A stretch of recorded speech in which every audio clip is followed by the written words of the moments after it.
Really a good four-step plan in weed control in either corn or soybean, regardless of the varieties that are selected, would be number one, of course, plant into a weed-free seed bed.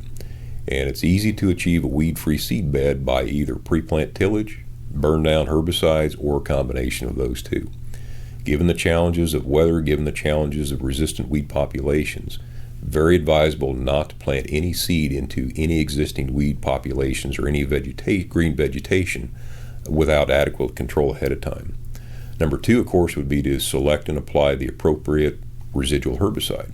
In corn or soybean, either one, select a herbicide that has the broad spectrum of control, gives you very good control of your most problematic species. Pay very close attention to label guidelines for the application rates based on your timing of application and the soil characteristics. It's always advisable to apply the label recommended rate for the spectrum of control that you're contending with. The third step would be to make very timely post-emergence applications. Base those not necessarily just on a calendar number of days after planting, but rather base those post decisions on adequate scouting. So return to the fields several days, begin maybe about 2 weeks after crop emergence, scout the fields, determine the weed size, the stage of crop growth stage and development stage, and make the decision on when to make that very timely application of the post herbicide. And then the fourth step would be simply return to the field maybe 7 to 10 days after that initial post application.